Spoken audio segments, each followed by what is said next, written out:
Mr. Mukesh Bakar, MLA from the Indian National Congress, and he represents the energy and ideals of student activism having emerged from the NSUI ranks. Today he is a young legislator bringing grassroots issues to the assembly floor. Please come on to the stage, sir. It's a pleasure to have you. Next is Mr. Pleasure having you, sir. Next is Mr. Ravindra Bhati, an independent MLA. His proof that you don't need a party tag to make a political mark. His rise from student politics to public office is a story of self-made leadership and strong local connect. Wonderful to have you, Mr. Bhati. Next is Mr. Himanshu Sharma, spokesperson for the BJP. Is a part of a new generation of political communicators, sharp, articulate, and deeply engaged with the party's youth outreach and public narrative. And moderating this youth-led discussion is Abhinav Pandey from the Lalan Top, a journalist known for his straight-talking, no-nonsense approach and strong pulse on politics at the grassroots. So this is going to be an awesome session, so stay tuned. वैसे तो आप इन तीनों नेताओं को सुनते रहते होंगे TV पे और तमाम सोशल मीडिया पे। बहुत सीरियस बातें करते हैं। ज़्यादा सीरियस बात नहीं करेंगे क्योंकि बहुत सारे यूथ भी बैठे हुए हैं और उनको थोड़ी देर बाद बोर होने लग जाते हैं। मैं देखता हूँ नींद आने लग जाती है। नींद नहीं आ रही ना किसी को? ठीक है। तो हिमांशु जी हैं, भारतीय जनता पार्टी के प्रवक्ता हैं। रविंद्र सिंह भाटी जी हैं, निर्दलीय MLA हैं शिव से।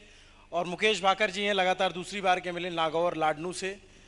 तीनों लोगों से जो चर्चा होनी है वो यही होनी है कि छात्र राजनीति से मुख्य राजनीति तक आने का सफ़र कैसा होता है।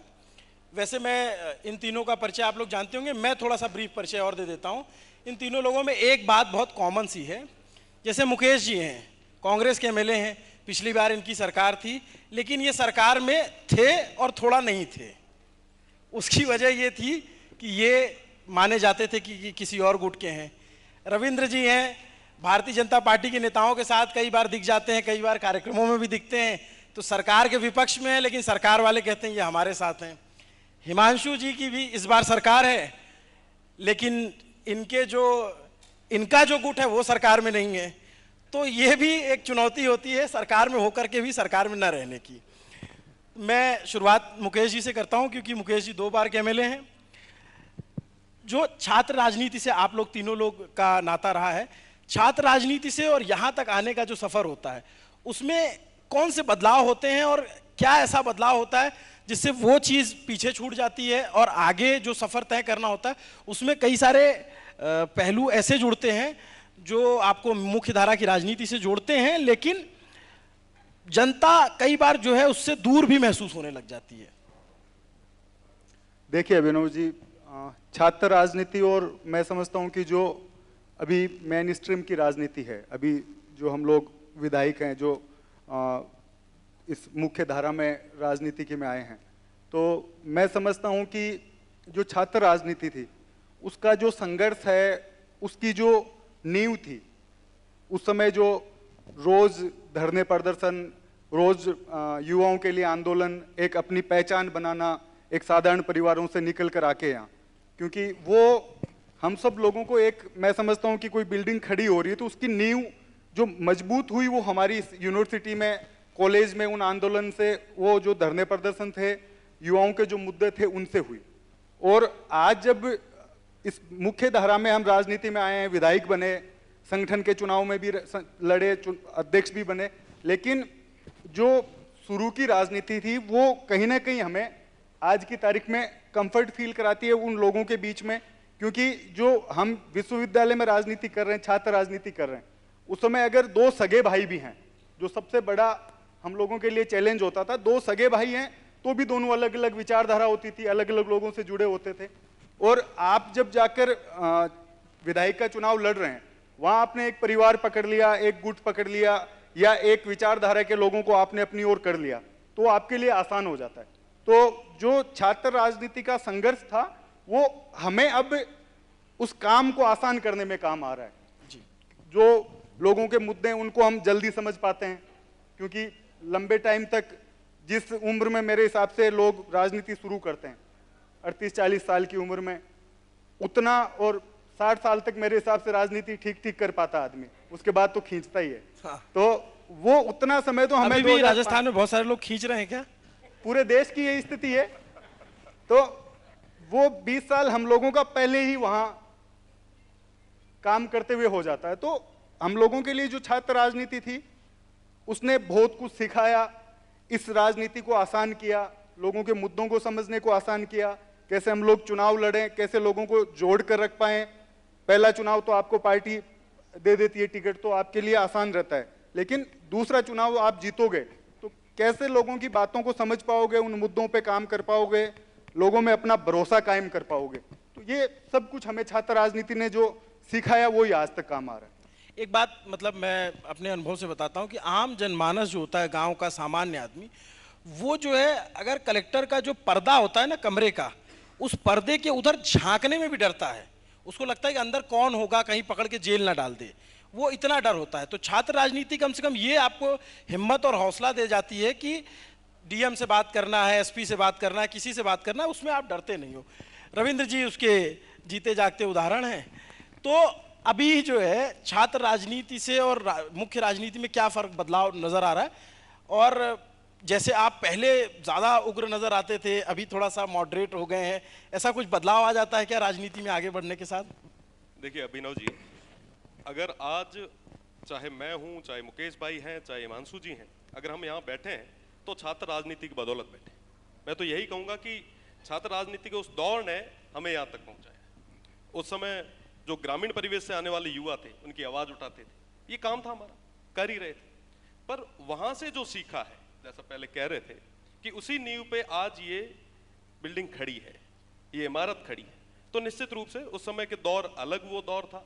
आज के समय में क्योंकि जनता ने हमें प्रदेश की सबसे बड़ी पंचायत दी है, उस समय तो लड़ने के लिए हमारे पास वाइस चांसलर ही थे, पर आज के समय हमें इश्यू उठाने के लिए हमारे पास वो सदन है। तो मजबूती के साथ उस सदन में उन युवाओं की, उन तमाम लोगों की आवाज को उठा रहे हैं। तो जाहिर सी बात है, छात्र राजनीति और मुख्य धारा की राजनीति में फर्क जरूर है, पर आज अगर हम यहाँ बैठे हैं तो छात्र राजनीति की बदौलत बैठे हैं, इन तमाम युवाओं की बदौलत बैठे हैं। और पहले वाइस चांसलर ही लड़ने के लिए होते थे, अब मुख्यमंत्री, ईडी, सीबीआई, पुलिस, ये सब भी होती है सामने लड़ने के लिए। हिमांशु जी, मैं ये जानना चाहता हूँ आपसे कि जैसे आप लोग यूथ पॉलिटिक्स करते हैं, तो जो छात्र राजनीति वो कितनी ज़रूरी है इस देश के लिए? अभिनव जी, मेरा जो मैक्सिमम समय निकला वो पार्टी के ऑर्गेनाइजेशन के अंदर निकला, परंतु चूंकि जब मैं युवा मोर्चा का प्रदेश अध्यक्ष रहा, तो युवा मोर्चा का प्रदेश अध्यक्ष रहने के कारण मेरे को बहुत सारे जो छात्र नेता होते थे उन सभी से मिलने का मौका मिलता था। उन सबके जो अनुभव हैं, उन सबकी जो परेशानियां अपने जीवन में आती हैं, जो अभी मेरे दोनों भाइयों ने यहाँ पर रखी, उन सबको देखने का मेरे को मौका मिलता था। तो वो जो मेरे अनुभव रहे, उनके आधार पर मैं आपके प्रश्न को संबोधित कर सकूंगा। छात्र राजनीति और मेन राजनीति में, मूल राजनीति में जो बहुत बड़ा अंतर है, वो एक अंतर ये आता है कि जो छात्र है वो चाहे ग्रामीण परिवेश से आए या वो शहरी परिवेश से आए, उसके ऊपर परिस्थितियां अलग हो सकती हैं, पर जिम्मेदारियां दोनों के ऊपर होती हैं। उन जिम्मेदारियों को फेस करते हुए वो लोगों की आवाज उठाता है।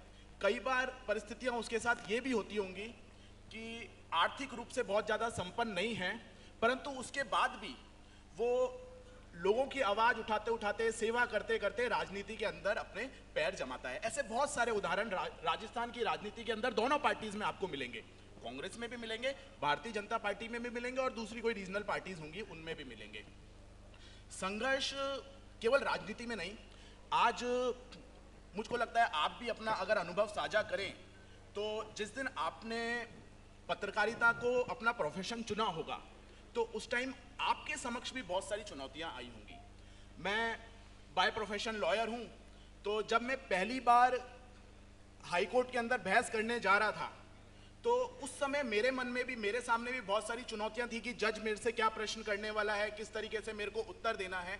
तो ये हर प्रोफेशन के अंदर जो चुनौतियां आती हैं वो राजनीति के अंदर भी आती हैं, हमको उनका सामना करते हुए आगे निकलना होता है। देखिए, एक काम तो मैंने ठीक कर दिया है कि सत्ता पक्ष, विपक्ष और निर्दल तीनों को सेम पेज पे ले आया हूँ।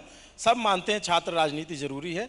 तो अब इनसे वही सवाल पूछा जाएगा कि छात्र संघ का चुनाव जो है वो राजस्थान में बंद है और आप तीनों लोग मुतमईन हैं इस बात से कि छात्र राजनीति होनी चाहिए।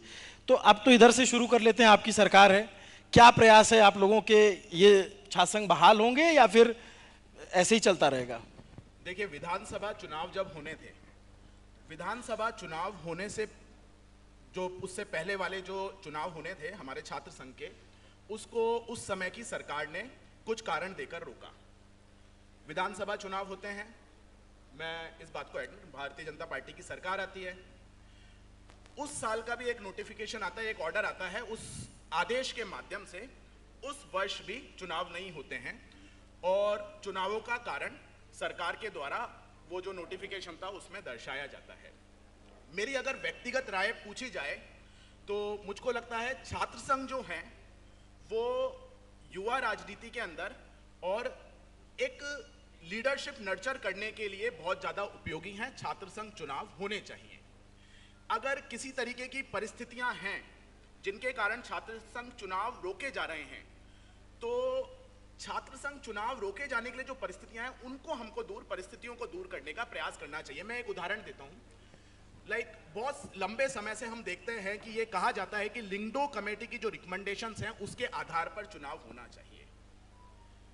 मंच के उस पार बैठे हुए जो पत्रकार हैं कई, वो हमसे बहुत ज्यादा वरिष्ठ हैं और मेरे को लगता है उनसे आप कभी पूछेंगे तो वो यही उत्तर देंगे कि लिंगडो की जो रिकमेंडेशंस हैं उनके आधार पर चुनाव नहीं होते हैं, हो ही नहीं पाते।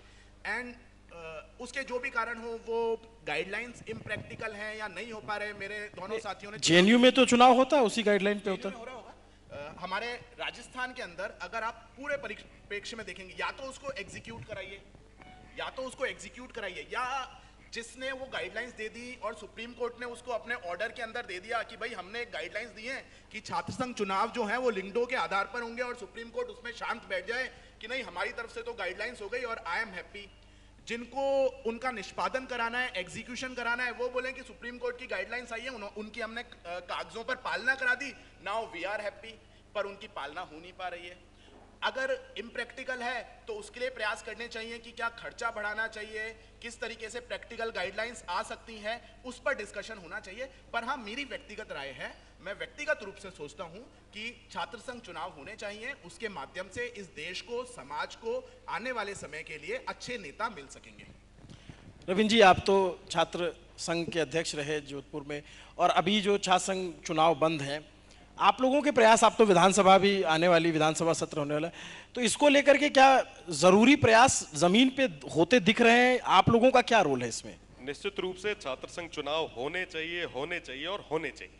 और दूसरी चीज, मैं तमाम जितने भी हमारे युवा नेता, छात्र नेता जो छात्र राजनीति से निकले भी हैं या काफी मैं युवाओं को देख रहा हूं जो छात्र राजनीति में संघर्ष भी कर रहे हैं, मैं इन सबको बहुत बहुत धन्यवाद दूंगा कि पूरी मेहनत से, पूरी शिद्दत से पूरे राजस्थान भर में हर जिले में युवा जो है छात्र संघ चुनाव की मांग को लेकर प्रदर्शन कर रहे हैं। निश्चित रूप से छात्र संघ चुनाव होने चाहिए। इससे पहले भी सदन में जहां कहीं पे भी मजबूती से आवाज रखनी थी, हम सभी ने रखी भी है, एकजुट होकर, चाहे वो किसी भी दल का रहा। मैं उन तमाम सदस्यों को भी धन्यवाद दूंगा कि सभी ने तमाम बैरियर्स को तोड़ते हुए छात्र संघ चुनाव के लिए मांग रखी। मैं तो तमाम जितने भी छात्र नेता हैं जो वर्तमान में संघर्ष कर रहे हैं, उनसे भी ये कहूंगा कि अगर हमारी कहीं जरूरत लगे, देखिए भैया, छात्र नेता वालों गुण है नो कदे निकले को नहीं थे, हेलो कर दे हो तो सरकार माथे था बेड़ा मजबूती में खड़ा मिलसा, ये चीज रो भी ये जगह में ना, ये मंच माथे में या तमाम युवा नेता ना भरोसा दिलाए जाऊं। निश्चित रूप से छात्र संघ चुनाव होने चाहिए और नए युवाओं को राजनीति में आने की ये जो पहली सीट है ये मिलनी चाहिए। छात्र राजनीति अगर नहीं होती, जैसा मैं दोहरा चुका हूं कि भैया छात्र राजनीति नहीं होती तो शायद हम लोग यहाँ नहीं बैठे होते, तो छात्र संघ चुनाव होने चाहिए। ये देखिए, हमारे यहाँ एक विद्वान पुरुषों कहते हैं कि छात्र से जो निकलते हैं, छात्र नेता से वो लीडर बनते हैं, छात्र राजनीति जहाँ नहीं होती वहाँ लोडर बनते हैं। वो जो है नेताजी लोगों का सामान लोड करते हैं और फिर वो सेल्फी खिंचवा के डालना होता है कि माननीय मंत्री जी के साथ आज जो है भेंट हुई, शिष्टाचार। मैं ये जानना चाहता हूँ रविंद्र, आपसे मैं एक एडिशनल सवाल है कि आप लोग अपनी तरफ से क्यों नहीं प्रयास करते? वो बुलाएं क्यों? आप खुद से जाइए। निश्चित रूप से पहले भी मैं जैसा पहले बता चुका हूं आपको कि सदन में हम सभी ने मजबूती के साथ में, चाहे कोई किसी भी दल का क्यों नहीं रहा हो, हम सब ने मजबूती के साथ इस चीज के लिए आवाज उठाई भी है। अगर ये युवा, क्योंकि साहब इन तमाम जो नए युवा साथी हैं इनको भी तो लड़ने का मौका देंगे। आज भी अगर हम ही झंडा पकड़ के बैठेंगे तो इन नए लोगों को संघर्ष करने का मौका मिलेगा कब? और जब इन भाइयों को जरूरत हमारी रहेगी, तो मैं जैसे पहले कह चुका हूं कि छात्र राजनीति वाला वो दौर तो हम कभी भूल ही नहीं सकते। उस दौर की बदौलत, उन तमाम संघर्षों की बदौलत हम लोग यहाँ बैठे हैं। तो निश्चित रूप से जब भी ये बुलाएंगे, ये कहेंगे, ये युवाओं, ये सारे युवा जब एकजुट होकर आह्वान करेंगे, तब हम लोग इनके साथ में रहेंगे। मुकेश जी, आप लोग के सामने छात्र संघ के चुनाव की जब बात होती है तो क्या धर्म संकट होता है? क्योंकि आप अभी मुख्य विपक्षी दल हैं और आपकी ही सरकार में बंद हुआ था। देखो अभिनव जी, मैंने इससे पहले जब विधानसभा चल रही थी, रविंद्र जी ने जैसा कहा, हमने उस समय भी विधानसभा में इस बात को रखा। तो जो उच्च शिक्षा मंत्री है प्रेमचंद बेरवा जी, उन्होंने अपनी ओर से ये कहा कि चुनाव आपने बंद किए। उस समय भी मैंने विधानसभा में भी ये बात रखी कि हमने चुनाव बंद किए तो हमने भुगता, हम विपक्ष में हैं, सत्ता में थोड़ी हैं। और जो भी कारण उस समय दिए गए होंगे, वो मुझे लगता है कि सरकार हमारी थी, किन कारणों से वो किन परिस्थितियों में बंद हुए वो बहुत अलग बात है। लेकिन जब हमारी सरकार ने बंद किए तो हम उसको भुगत रहे हैं। तो हमने भाजपा के लोगों से कहा कि भाई आप लोग अब सत्ता में, आपको करवाना चाहिए। और पूरे राजस्थान का युवा इस बात के लिए आंदोलन कर रहा है। और क्योंकि अगर चुनाव क्यों जरूरी है, केवल हम लोग जो आज हमें प्लेटफॉर्म मिला है, हम लोग यहाँ बैठे हैं, उस छात्र संघ की वजह से बैठे हैं। इसके अलावा भी जो वाइस चांसलर है, वहाँ की जो कमियां हैं, वहाँ जो समस्या है, उनको उठाने वाला कोई होगा ही नहीं। पुलिस राज विश्वविद्यालय में बन जाएगा, वीसी चाहेगा वैसे होगा, पुलिस चाहेगी उस तरीके से वो प्रशासन चलेगा। तो चुनाव करवाने चाहिए, इस बात के लिए हम पक्षधर हैं। हमने सबने अपनी अपनी ओर से, जब भी जिस भी छात्र संघ से जुड़े हुए व्यक्ति का, छात्र राजनीति से जुड़े हुए व्यक्ति का जब भी मौका लगा, सबने इस बात को उठाया है। लेकिन ये हमारे लिए संकट भी है, जैसा आपने कहा। लेकिन मैं समझता हूं कि उस समय जो भी परिस्थितियां रही होगी, सरकार ने बंद किए चुनाव, जो भी कारण दिए, जैसा हिमांशु जी कह रहा हूं, मैं समझता हूं कि वो नाकाफी थे। उन कारणों से छात्र संघ चुनाव हमारी सरकार को बंद नहीं कराना चाहिए था। लेकिन आज जब सत्ता में भाजपा है तो आपको बड़ा मन दिखाना चाहिए। ये युवा आपके लिए हमेशा इस बात को मानेंगे कि आप लोगों ने चुनाव स्टार्ट कराए। और ऐसा नहीं है कि पहली बार चुनाव बंद हुए, 2004 के बाद भी बंद रहे 6 साल चुनाव, बीच बीच में कभी बंद होते हैं, कभी शुरू हो जाते हैं। तो आज अभी भी समय है, क्योंकि अगस्त का महीना रहता है चुनावों का, आखिरी अगस्त में हर बार राजस्थान के हिसाब से। तो ये सरकार चाहे तो अभी भी चुनाव करवा सकती है। और वो उसके लिए मुझे लगता है कि सरकारें इस बात से डरती है कि जो छात्र संघ से निकले हुए लोग हैं वो उनके लिए हमेशा तकलीफ खड़ी करते हैं हर जगह। तो वो सब लोगों के लिए करवा देते हैं। लेकिन ये आप कोई पैमाना नहीं है, आपको चुनाव करवाने चाहिए। भाजपा की सरकार है। मैं अभी भी, हमने विधानसभा में भी कहा और अभी आपके प्रोग्राम के माध्यम से भी मैं मुख्यमंत्री जी से, जो उप मुख्यमंत्री जी है, उनसे निवेदन करना चाहता हूं कि आपको अभी भी समय है। कभी भी आप नोटिफिकेशन निकालेंगे चुनावों का तो आपको चुनाव कराने चाहिए। और जैसा हिमांशु जी ने कहा, लिंग दो कमेटी, आप नियम कोई भी बना लो, कोई भी आप लोग ये बता दो कि लिंग दो के ये नियम है, उससे करवा लो। नहीं पालना हो रही तो आप फॉर्म रिजेक्ट करो, लेकिन चुनाव आप इनका बहाना लेकर बंद नहीं करवा सकते। देखिए क्या है कि आप इसमें कुछ ऐड करना चाहते हैं? मेरे एक तरफ कांग्रेस के प्रतिनिधि हैं, दूसरी तरफ भारतीय जनता पार्टी के। ऑडियो पे थोड़ा ये मेरे एक तरफ कांग्रेस के प्रतिनिधि हैं जिन्होंने बंद किए चुनाव, दूसरी तरफ भारतीय जनता पार्टी के प्रतिनिधि हैं। चलो इन्होंने बंद कर दिए, मेरा तो निवेदन रहेगा मेरे पैनलिस्ट, मेरे बड़े भाई से, कि आप जाके प्रदेश की सरकार से निवेदन करें कि ये छात्र संघ चुनाव करा के इन तमाम युवाओं को एक बहुत बड़ी सौगात दें। क्यों भाइयों, मैं सही कह रहा हूं? तो बोलो तो सही है। आया देखो, आपकी मांग मैंने रखी है।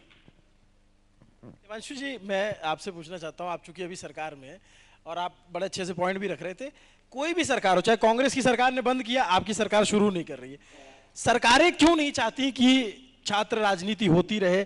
बात आपकी बात सही है कि लिंक 2 कमेटी, हम भी यहाँ के छात्र नेताओं को देखते हैं, वो फॉर्च्यूनर और डिफेंडर के काफिले चलेंगे तो वो उसमें लिंक 2 कमेटी नहीं फुलफिल हो पाएगी, लेकिन उसका कुछ तो उपाय होगा ना।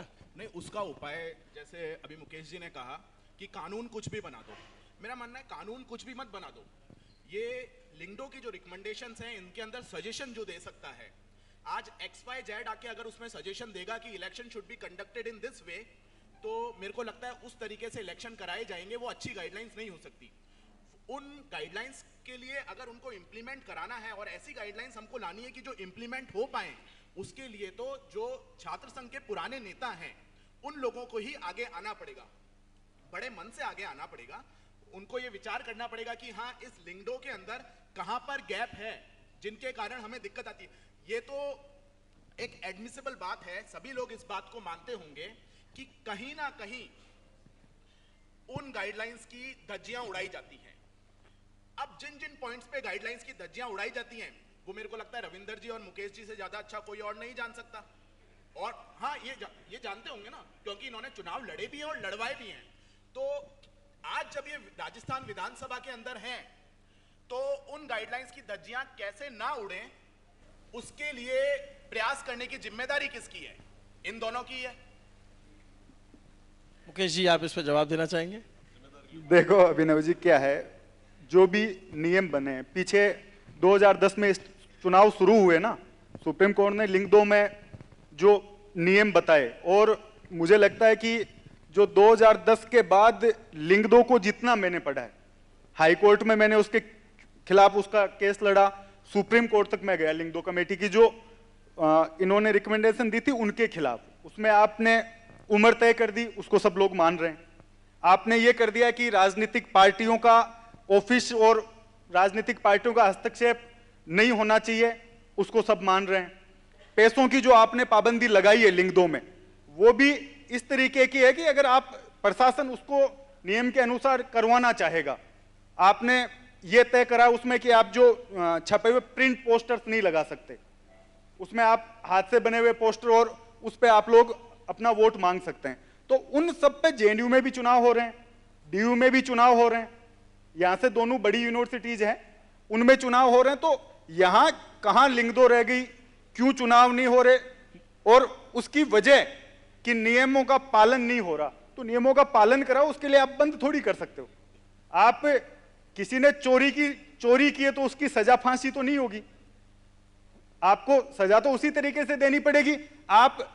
मैं पहला चुनाव लड़ा उस समय 2010 का, जब वापस लिंक 2 के हिसाब से चुनाव राजस्थान में शुरू हुए, तो उस समय पुलिस प्रशासन भी बहुत सख्त था, यूनिवर्सिटी जो प्रशासन था वो भी सख्त था, उसके बाद भी हुए ना चुनाव और लगातार होते गए। तो ये कोई वजह नहीं है कि आप लिंक 2 का बहाना बना सकें। आपको नियम जो लिंक 2 के हैं उसी से ही चुनाव हो रहे हैं इतने साल। और अभी जो छात्र नेता संघर्ष कर रहे हैं वो ये भी नहीं कह रहे कि लिंक 2 हटा के हमें चुनाव कराओ, वो तो कह रहे हैं जो आप लिंक 2 की रिकमेंडेशन है उसके हिसाब से चुनाव करा दो, हम उसमें भी लड़ने को तैयार हैं। तो ये तो मुझे लगता है कि बहाने हैं सब, आपको चुनाव नहीं करवाने उसके लिए आप कुछ भी बहाना दे सकते हैं। मेरा जो प्रारंभ से सुझाव था, मैं कहीं ये नहीं कह रहा था कि अच्छा, रविंद्र बिल्कुल ध्यान से सुन रहे, क्योंकि इन्होंने पूरे लिंक 2 कमेटी का फॉलो करते हुए इन्होंने चुनाव लड़ा था। बहुत ही शांति से सुन रहे हैं। लिंक 2 सेकेंडरी ऑप्शन, माइक दीजिए, आप वाला मजबूती से गूंज रहा है। लिंक 2 कोई बड़ी समस्या नहीं है। अगर कोई नियमों की पालना नहीं कर रहा है तो सिस्टम है, प्रशासन है, आप उसको चुनाव से टर्मिनेट कर दीजिए, उसका नामांकन रद्द कर लीजिए। पर लिंक 2 के तर्ज पर या लिंक 2 के कारण, उन नियमों के कारण आप छात्र संघ चुनाव नहीं रोक सकते। और रही बात सुझावों की, तो लगभग वहां यूनिवर्सिटीज के अंदर बैठे हुए प्रोफेसर से लेके रजिस्ट्रार जो कहीं ना कहीं गवर्नमेंट का रिप्रेजेंटेटिव होता है, वो तमाम चीजें तय करके दे। और जहां पूर्व छात्र नेताओं की जरूरत रही या छात्र संघ अध्यक्षों की जरूरत रही, तो क्यों मुकेश भाई, अपन चलेंगे ना, निश्चित रूप से तैयार है। आप तो बुलाइए, हम तो वो कहे जब पीड़ा चावल भेज दे, हमें तैयार है, आ जा। मैं इसको कंक्लूड करता हूं अभिनव जी हाँ, फिर छात्र राजनीति से मेन राजनीति पे सवाल बाकी हैं अभी। कहीं पे भी मेरा जो स्टेटमेंट है ये नहीं है कि चुनाव नहीं होने चाहिए, चुनाव होने चाहिए, ये मेरा व्यक्तिगत अभिमत है। आप यहाँ पार्टी की कैपेसिटी से बैठे हैं। चुनाव के आप यहाँ पार्टी के रिप्रेजेंटेटिव के तौर पे आए, भारतीय जनता पार्टी के प्रवक्ता हैं। मैं उसको भी आपका एड्रेस जी। जी। जिस दिन पार्टी सरकार निर्णय लेगी उस दिन मैं पार्टी के प्रवक्ता की हैसियत से आके भी आपके सामने बताऊंगा। नहीं, प्रवक्ता पर की आज क्वालिटी होती है, वो 4 अच्छाई 4 बुराई पहले से याद होती है मैं- उनको। मेरी- आपसे कहते सरकार इसकी 4 तारीफ करो, आप 40 बता के आ जाओगे। मैं उसका उत्तर देता हूं। जो भाई रविंदर जी ने कहा, आप सबसे हाँ बुलवाई कि क्या मैं आपकी आवाज मुख्यमंत्री जी तक पहुंचाने का काम करूंगा, तो मैं इसलिए कहता हूं मैं हाँ आपकी आवाज मुख्यमंत्री जी तक पहुंचाने का काम करूंगा। अंतिम निर्णय जो है वो सरकार को लेना है, जो सरकार निर्णय लेगी उसको भी आपके सामने लाकर रखने का काम मैं करूंगा। आपको डिफेंड करना है उसको। और मैं कहता हूं मेरा नहीं, उस टाइम जो भी निर्णय आएगा उस निर्णय को देखेंगे, पर चुनाव मेरा पर्सनल अभिमत है, चुनाव होने चाहिए। पहली बार में भी मैंने यही बोला था, और चुनाव होने में जो रोड़े आ रहे हैं, चाहे वो लिंगडो हो या XYZ हो, उन रोड़ों को दूर करने का काम हम सबको मिलकर करना चाहिए। अच्छा, मैं अब थोड़ा सरकार से रिलेटेड सवाल पूछूंगा, फिर पब्लिक में भी कुछ लोग सवाल पूछना चाहेंगे आप लोगों से। मैं आपसे पूछना चाहता हूं हिमांशु जी, थोड़े उल्टे सवाल होंगे तो आप लोग संभाल लीजिएगा। आपकी सरकार में सबसे खराब क्या चल रहा है?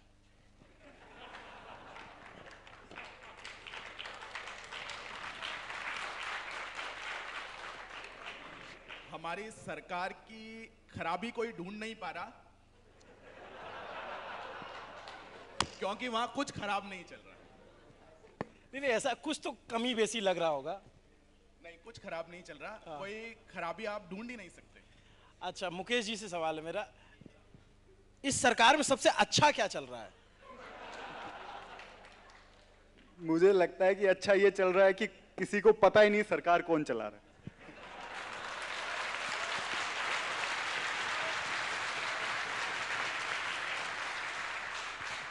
विपक्ष वाले कह रहे हैं सरकार कौन चला रहा है पता नहीं चल रहा है, पक्ष वाले कह रहे हैं सब कुछ अच्छा है, कुछ खराब नहीं है।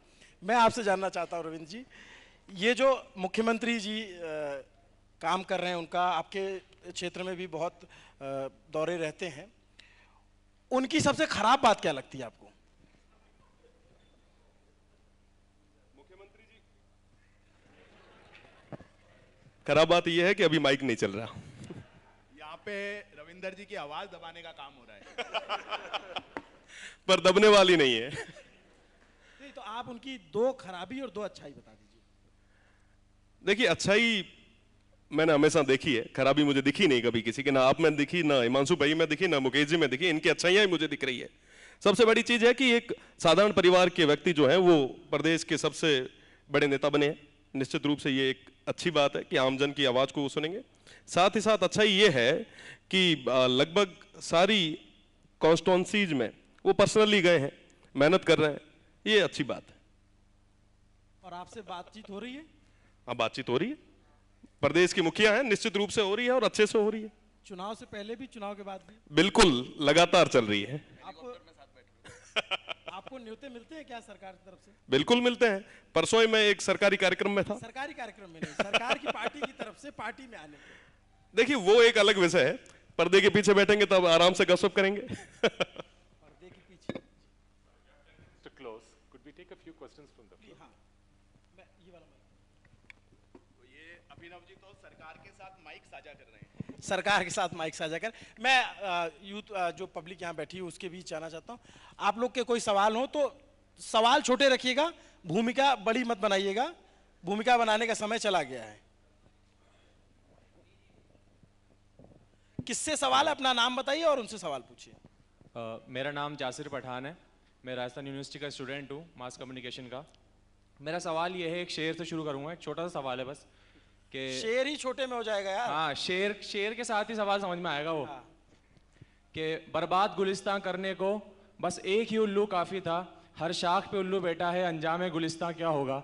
मेरा आपसे वो सवाल है मुकेश जी से कि आज के जो छात्र नेता हैं वो सिर्फ रील के छात्र नेता हो रहे हैं, जो रील के ऊपर बस ट्रेंड करने के ऊपर, लोकल ग्राउंड पे उनकी कोई मेहनत नहीं है, लोकल ग्राउंड के ऊपर का उनका कोई वर्क नहीं है, लेकिन वो रील के अंदर काफ़ी ट्रेंड कर रहे हैं और जिनसे आपके भी ताल्लुक काफ़ी अच्छे हैं, लेकिन वो सिर्फ हाईलाइट होने के अलावा कुछ और काम नहीं कर पा रहे। तो ऐसे छात्र नेताओं के साथ क्या होना चाहिए, उनको क्या आपकी तरफ से सुझाव आने चाहिए, क्योंकि आप एक एमएलए बन चुके हैं, 2 बार के एमएलए हैं, तो उनके लिए क्या आपकी तरफ से सुझाव होने चाहिए, नए छात्र नेताओं के लिए भी क्या सुझाव होने चाहिए?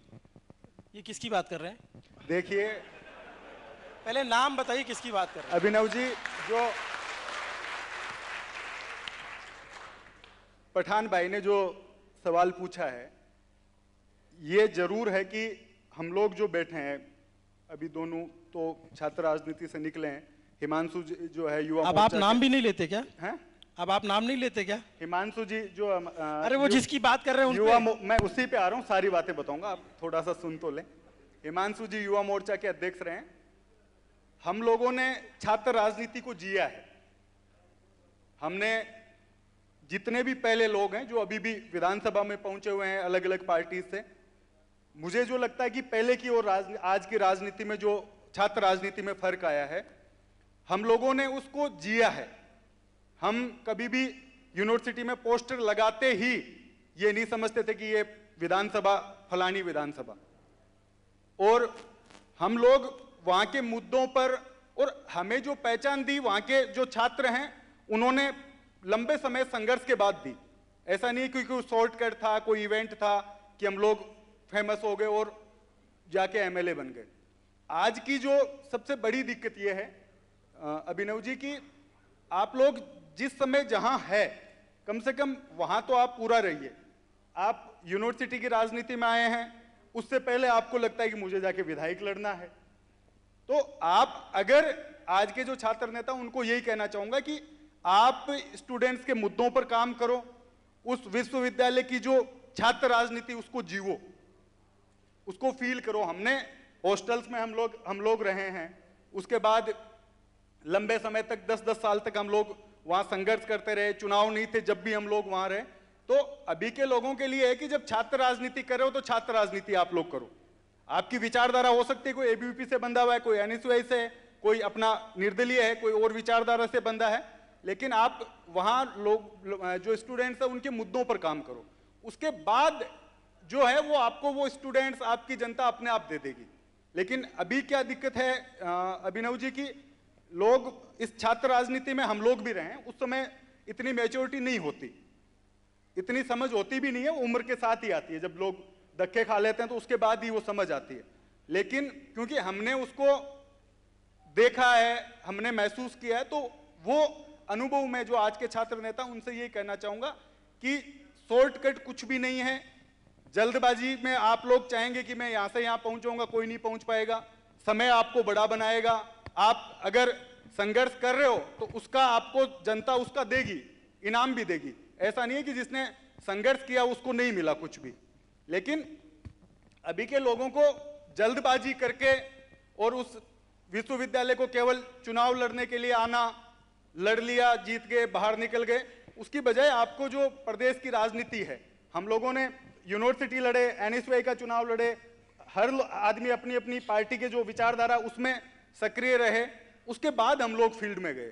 तो ये मुझे लगता है कि आज की राजनीति में और जो पहले की थी उसमें ये फर्क है। जो मुद्दे किसी भी व्यक्ति ने हमारे लिए जिसने भी टच किया कि भाई ये हमारा मुद्दा, इसको आपको विधानसभा में उठाना चाहिए, ये आपको किसी अन्य प्लेटफॉर्म पर उठाना चाहिए, तो हमने वो प्रयास किया। ऐसा नहीं कि किसी मुद्दे पर हम लोग पीछे हुए हैं। लेकिन और कहीं भी अभी तक दूसरी बार मैं विधायक हूं, मैंने ये अपने व्यक्तिगत ये प्रयास किया है कि किसी आपसी जातिगत कोई भी द्वेष था उसको मैं ना फैलाऊं, आपसी झगड़े में ना फैलाऊं, जो मुद्दों की राजनीति उस पर मैं राजनीति करूं। और भी कोई सुझाव आपके होंगे, कोई कमी आई होगी तो हम लोग उसको सुधारने का काम करेंगे। ऐसा नहीं है कि आप कुछ कह रहे हैं या हम विधायक बन गए तो हम खुदा बन गए। हम आपके लोगों के वजह से हैं, तो जो मुद्दे हमें जनता की तरफ से मिलेंगे उस पर हम लोग काम करेंगे। निश्चित रूप से जो आपने बात कही है, कहीं ना कहीं सारे युवाओं को लगता है कि सदन में बैठ के वो तमाम चीजें जिनकी चर्चा होनी चाहिए, जो बहुत ज्यादा जरूरी है, उनकी कई बार वो उतनी प्रायोरिटी नहीं मिलती।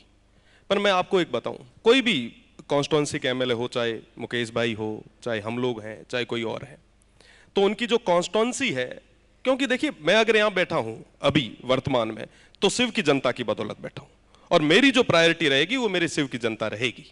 निश्चित रूप से स्टेट है, स्टेट के लिए, आप लोगों के लिए, उन तमाम युवाओं के लिए, क्योंकि छात्र संघ की भी बात चल रही थी तो छात्र संघ की भी हम बात कर रहे हैं, पर हमारे लिए प्रायोरिटी स्टेट रहेगा। पर साथ ही साथ जहां कहीं पे भी युवाओं की जरूरत रही है वहां पे हमने मजबूती के साथ रखा भी है। भविष्य में भी आपको कहीं लगे कि ये इश्यू है जो युवाओं का और तमाम इस स्टेट का मिस हो रहा है, तो आप बताएं, निश्चित रूप से उसको मजबूती से रखा भी जाएगा। जी, अगला सवाल। महेंद्र शर्मा हूं मैं। मेरा सवाल बीजेपी के प्रवक्ता से है पहला, और दूसरा सवाल है रविंदर जी से। यूथ इन पॉलिटिक्स के सब्जेक्ट पर हम चर्चा कर रहे हैं। अभी आपने कहा कि लिंग दोह कमेटी की धज्जियां उड़ाई जाती है छात्र संघ चुनावों में, इसलिए छात्र संघ के चुनाव नहीं करवा रही सरकार। लेकिन क्या आप ये स्पष्ट करेंगे कि विधानसभा और लोकसभा चुनाव में नियमों की पालना होती है क्या? कितनी धज्जियां उड़ाई जाती हैं? 40 एक एमएलए के लिए 40 लाख रुपए की लिमिट है, और एमपी के लिए 95 लाख या 1 करोड़ रुपए की है। 5-5, 10-10, 20-20 करोड़ रुपए एक एमएलए खर्च करता है और दारू बांटता है, समाज को भ्रष्ट करता है।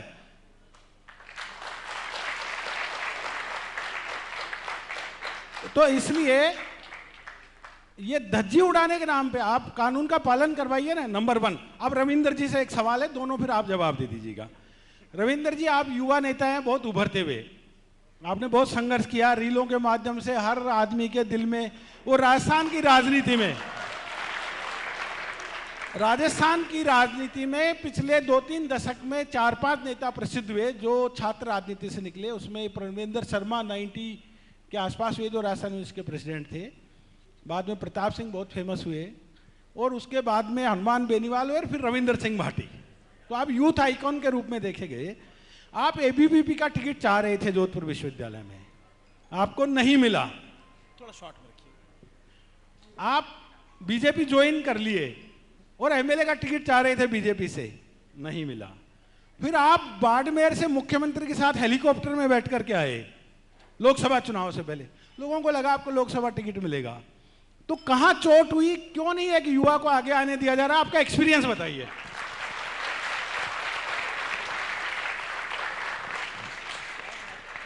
देखिए, मैं बताना चाहूंगा कि आप भी चुनाव लड़ रहे हैं, प्रयास कर रहे हैं, पत्रकारिता से निकल के राजनीति की ओर जा रहे हैं। मारवाड़ी में कही जन जिक्र भोपो नहीं वन लारे तो उन्हें खपड़ो गणो पड़े, मार लारे की भोपो कोई है तो कोने जदे खपड़ो पड़ गयो। तो निश्चित रूप से साधारण परिवार से निकल के किसी को भी प्रयास तो करना ही पड़ेंगे। हम छात्र राजनीति की बात इसीलिए कर रहे हैं ताकि भविष्य में भी अगर हमारी तरह कोई साधारण परिवार से निकल के राजनीति मुख्य धारा की राजनीति में आना चाहे तो उसको कहीं ना कहीं सीढ़ी मिल पाए। वरना जाहिर सी बात है कि नेता रो दीकरो नेता बनया करे। छात्र राजनीति हती जेकर बदौलत मुकेश भाई, हिमांशु भाई मैं सब बेद बैठा तो खपड़ो तो घणो पड़े, भोपो लारे मजबूत और लाठो चाहिए। नहीं, उनका एक नहीं, वो एक तरीके से ये भी पूछना चाह रहे हैं कि एक ही तरफ क्यों प्रयास कर रहे हैं, दूसरी तरफ करिए। मुकेश भाई भी बैठे हैं।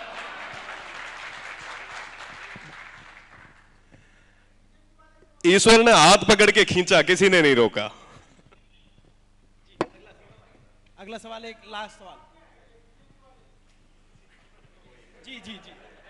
हाँ, एक मिनट। मैं ये स्पष्ट करना चाहता हूं कि मैंने कहीं पे भी ये नहीं कहा कि सरकार चुनाव क्यों नहीं करवा रही।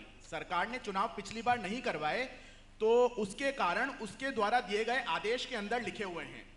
लिंगडो एक उदाहरण दिया गया था कि लिंगडो की कंप्लायंस अगर नहीं होती है तो उसकी कंप्लायंस कराने के क्या प्रयास करने चाहिए। दूसरी, आपने जो विधानसभा के चुनाव होते हैं, लोकसभा के जो चुनाव होते हैं, उनकी भी अगर उनमें कोई धज्जियां उड़ती हैं जैसा आप उदाहरण दे रहे हैं, मेरे को लगता है इस देश में कानून का राज है, संविधान का राज है।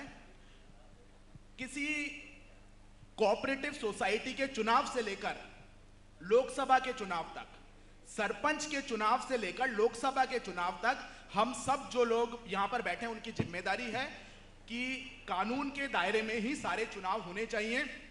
और वो चुनाव जब कानून के दायरे में होंगे, वो सरकार की भी जिम्मेदारी है, इलेक्शन कमीशन की भी जिम्मेदारी है, समाज के रूप में आपकी और मेरी, हम सबकी जिम्मेदारी है। उस जिम्मेदारी को अगर हम पूर्ण करेंगे तो ये देश का जो लोकतंत्र है इसको और गंभीर और मैच्योर बनाने की तरफ हम बढ़ रहे होंगे। चूंकि अब समय की कमी है, अब इस अंतिम सवाल अभिनव भाई, एक सवाल, छोटा सा सवाल। मेरा नाम मनीष गौड़ है और मेरा सवाल रहेगा रवसा से और मुकेश भाकर जी से। छात्र राजनीति से निकल कर आए हो आप दोनों। छात्र राजनीति में देखने को मिलता है कि जो युवा नेता होते हैं, जो छात्र नेता होते हैं, वो धोख लगाते हैं। कभी सचिन पायलट के पास जाएगा, वहां धोख लगाएगा, कभी गोविंद सिंह डोटासरा के पास जाएगा, वहां धोख लगाएगा। अभिनव भाई समझ रहे होंगे धोख मतलब परिणाम। अरे इतनी मारवाड़ी आती है। हाँ, सीख गए होंगे आप। तो वो ऐसा क्यों है? कभी अशोक गहलोत के पास जाएगा, वहां धोख लगाएगा, और कहीं ना कहीं इनडायरेक्टली वो भी चाहते हैं नेता कि हमारा दबदबा रहे। तो ऐसा क्यों? दोनों से सवाल। देखिए, जो मैंने कहा, इससे पहले जो भी छात्र नेता होते थे वो 5 साल 7 साल उसमें खपके विश्वविद्यालय में तब के फिर चुनाव लड़ते थे। तो उनको मुझे लगता है कि पार्टियां भी अपने आप बुलाती थी कि आप टिकट ले लो, या जिसका जनाधार, जिसका छात्रों में पकड़ होती थी, पहले वहां से शुरू होता था। लेकिन अभी जो थोड़ी सी दिक्कत यह है कि 1 साल लिंग दो होने की वजह से, एक तो जो बार बार हिमांशु जी लिंग दो की बात कर रहे हैं, 1 साल का समय आपके पास है, टिकट के बिना जीतना बहुत मुश्किल हो जाता है। तो इसलिए मुझे लगता है कि पार्टी की टिकट, उसका पार्टी का सपोर्ट मिले, उसके जो छात्र संगठन है उसकी सपोर्ट मिले। तो इस वजह से मुझे लगता है कि जो आपकी जो परेशानी आप जो बोल रहे हैं वो है। और दूसरी, अभिनव जी, मैं बोलना चाहूंगा कि जो भी बड़े नेता हैं उनको यह समझना चाहिए कि जो युवा है, हर व्यक्ति को, कोई भी राजनीति कर रहा है उसको लगता है कि युवाओं में मेरी पकड़ होनी चाहिए, युवाओं में मेरी एक टीम बने, मेरा समर्थन युवा करें। लेकिन उनको केवल नारे लगाने के लिए, उनको पोस्टर लगाने के लिए, पोस्टर फाड़ने के लिए, इससे आगे जब मेन राजनीति में उनको जगह देने की बात आती है तब भी उन नेताओं को सोचना चाहिए कि इन नेताओं को हमें जगह देनी चाहिए। केवल उनका आप काम में लेकर, और उसके बाद जब समय आता है, जब आप ये कह देते हैं कि अभी उम्र नहीं है, आप मौका नहीं देंगे, तो मुझे नहीं लगता कि उम्र किसी की भी होगी। और हमें जब 30 साल में मौका मिला, आज कितने लोग बैठे हैं विधानसभा में, 26 साल 27 साल 28 साल, दोनों पार्टियों में, सब जगह। तो उन लोगों को यह सोचकर अगर उम्र उनके लिए पहले क्राइटेरिया बना देते तो मुझे लगता है उनको जगह नहीं मिल पाती। ये भी होता है क्या मुकेश जी, कि जैसे जब कोई छात्र नेता रहता है और किसी बड़े नेता के तत्वाधान में चल रहा होता है, लेकिन जब उसका कद बड़ा होने लगता है तो दूरियां बढ़ने लग जाती हैं? नहीं, ऐसा नहीं है।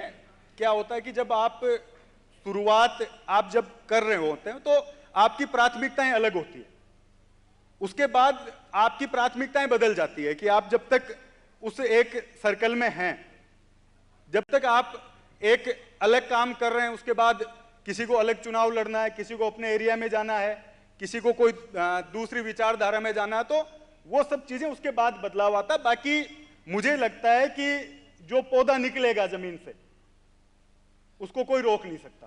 तो बड़े नेताओं को मुझे लगता है कि जो मैंने पहले कही कि आपको केवल काम में लेने की बजाय उन युवाओं को मौका देना चाहिए।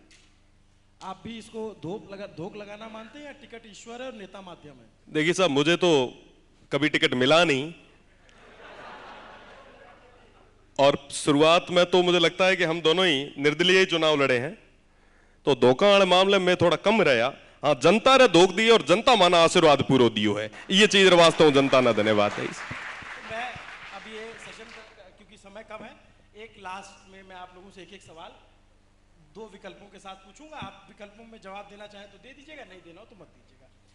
बढ़िया मुख्यमंत्री कौन, वसुंधरा राजे या फिर अभी तत्कालीन मुख्यमंत्री?